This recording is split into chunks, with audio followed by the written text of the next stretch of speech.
¿Cómo están? Bienvenidos y bienvenidas al programa Pasa la Voz. El mes de junio es el mes del orgullo LGTBI.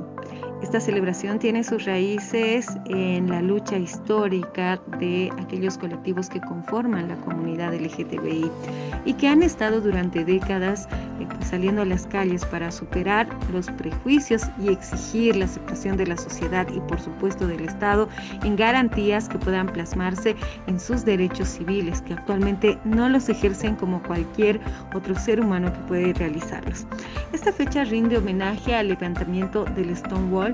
Para iniciar, vamos a compartirles un video corto que nos relata lo que ocurrió en aquel momento. ¿Por qué junio es considerado el mes del orgullo LGBTIQ+?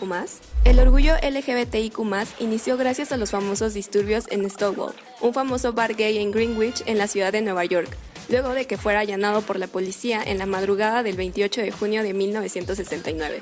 ¿Qué fue lo que sucedió aquella madrugada en Stonewall? Para contextualizar, la década de los 60 y las décadas anteriores fueron tiempos difíciles para las lesbianas, gays, bisexuales y transexuales estadounidenses. De hecho, la solicitación de relaciones entre personas del mismo sexo era ilegal en Nueva York.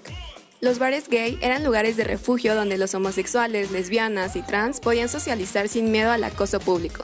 Sin embargo, muchos de estos bares frecuentemente enfrentaban hostigamiento policial. Uno de esos famosos bares entre los jóvenes gays, lesbianas y personas trans neoyorquinas era el Stonewall. En la madrugada del sábado 28 de junio de 1969, policías ingresaron al Stonewall, arrestaron a los empleados por vender alcohol sin licencia y maltrataron a muchos de sus clientes. Pero a diferencia de otras veces, las personas que se encontraban ahí dentro no se retiraron ni se dispersaron y comenzaron a empujar a la policía y a arrojar botellas y escombros. Lesbianas y mujeres transracializadas fueron personas clave en este acto de resistencia. Durante los disturbios, un oficial golpeó a la activista lesbiana Storm DeLavier mientras la obligaba a entrar a una patrulla. Ella gritó a los espectadores que actuaran, incitando a la multitud a comenzar a arrojar botellas y monedas a los policías. Marsha P. Johnson, mujer trans afroamericana reconocida por su feroz activismo y defensa de las personas queer sin hogar y trabajadoras sexuales, fue una de las primeras en resistir la intimidación policial en el bar. De la mano de su íntima amiga Sylvia Rivera, quien se rumora fue la primera en arrojar la primera botella contra los policías. En cuestión de minutos comenzó una revuelta que duró más de 3 días y que involucró a cientos de personas. Fue en este momento cuando la comunidad LGBT de Nueva York, cansada del acoso policial y la discriminación social que sufrían, se levantaron en esta protesta espontánea. Stonewall fue quizá el primer lugar y la primera vez que lesbianas, gays y personas trans vieron el valor de unirse para una causa en común. Se realizó una marcha por el aniversario de los disturbios el 28 de junio de 1970. Miles de personas marcharon por las calles de Manhattan, desde Stonewall hasta Central Park, y para muchos esta es considerada la primera marcha por el orgullo LGBT+. A la fecha, Stonewall es reconocido como un símbolo de resistencia a la discriminación social y política.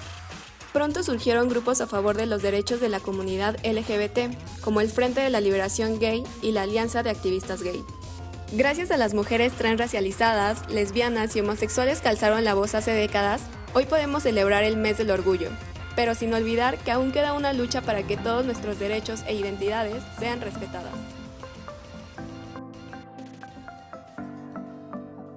En el mes de junio, la comunidad LGTB+, comunidad gay, lesbianas, transexuales, bisexuales y más, preparan diferentes actividades.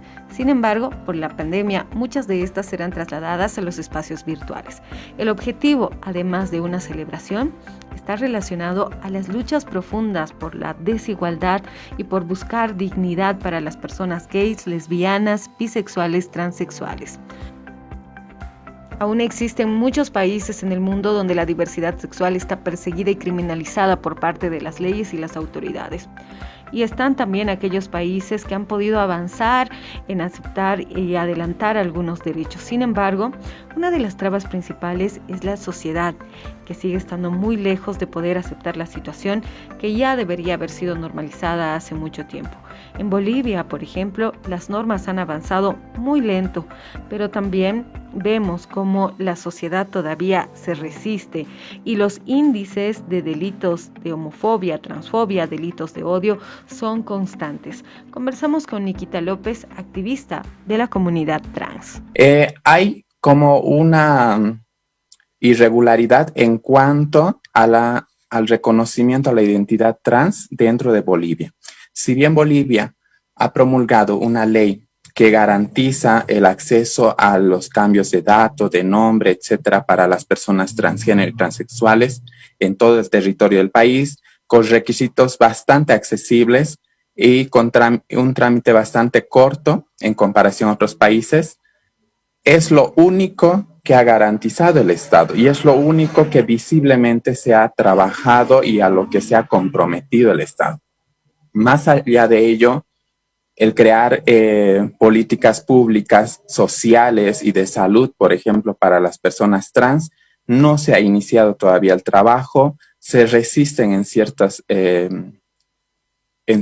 espacios políticos y de gobernaciones para poder tratar estos temas. Hay todavía un prejuicio detrás de ello y ello obviamente se ve reflejado en cómo la sociedad ve a esta población como una población tan vulnerable que por un lado puede despertar como compasión, hay gente que siente pena por las personas trans, por su condición, por su situación social, etcétera. Y por otro lado, pues también despierta esta mala energía de querer dañar a estas personas porque aquellos que agreden a las personas trans se sienten protegidos y respaldados por un Estado patriarcal, machista, por una sociedad que no va a ver mal su mal accionar, su violencia, etcétera. Esto nos debe preocupar demasiado porque además, si bien no se está considerando a la transfobia como una forma de violencia de género, pues es lo que es un síntoma de violencia de género. Y más allá de esta transfobia existe misoginia, existe también una actitud violenta que no solo se ha reflejado hacia las personas trans, sino también hacia las mujeres. Hemos escuchado muchos feminicidios en esta época y todo ello es parte de una cadena de violencia que está despertando por falta de, sería en este caso atender la cuestión social y salud mental de las personas, de nosotros todos como ciudadanos, porque un violento no es una persona sana y hasta que simplemente se tome como alternativa de solución para la violencia la cárcel, eso no es una solución, porque la violencia viene desde muy pequeños. Los círculos de violencia se crean en la familia, en la niñez y se replican en las escuelas. Entonces son estos espacios donde se tienen que empezar a trabajar y no se los está haciendo, no se está familiarizando la cuestión de identidades trans, socializando con la gente para que vean cuáles son los alcances de todo esto, qué significa realmente ser trans. Hace poco yo veía unos estudios que hacían en España, por ejemplo, que es uno de los países muy avanzados legalmente para personas trans, pero se ve cómo coinciden tanto sus sociedades con la ignorancia que tenemos en estos lados de Latinoamérica, ¿no? Que es lo mismo, el hecho de que hay gente que conoce las identidades trans, las respeta, hay otro porcentaje de gente que no las conoce, no las entiende, pero las respeta, y un porcentaje que obviamente no las conoce y no intenta conocerlas, no le interesa conocerlo y simplemente refleja su rechazo absoluto sin ninguna razón, porque como no entiende una identidad trans, no sabe qué es, pero igual lo rechaza, sin saber qué es. Simplemente dice, no es normal, y ya. Basado en eso, pues justifican todo hecho de violencia contra estas poblaciones. Y eso es lo que estamos viendo ahora en Bolivia. Según los datos que comparte el Observatorio de Derechos Humanos, los delitos hacia la comunidad LGTB+, son constantes y cada vez más violentos, y los registros solo contemplan los hechos graves, porque los mecanismos de denuncia no son efectivos por la desconfianza también que existe en la misma comunidad y las barreras para acceder a la justicia son muy altas. Sin embargo, las violencias hacia esta comunidad en su mayoría inician en los hogares. El primer sistema de violencia que toda persona trans, incluso persona homosexual, sufre. El primer espacio de violencia es la familia.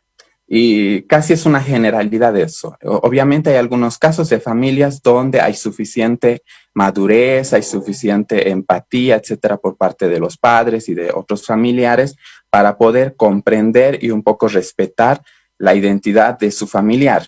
Pero en la mayoría de los casos no es esta la situación. En la mayoría de los casos hay una violencia de por sí que inicia en la familia a muy temprana edad. Tomemos en cuenta que las personas trans empiezan a expresar su género a partir de los 3, 4, 5 años de edad y obviamente todos estos síntomas lo van viendo como una cuestión de corregir, ¿no? Hay una intención de corregir la orientación sexual, la identidad de las personas a muy temprana edad, prejuzgando nosotros como que si el niño juega con una muñeca, seguramente podría ser un homosexual a futuro, así es que no hay que dejarle jugar, etcétera. Una ignorancia absoluta.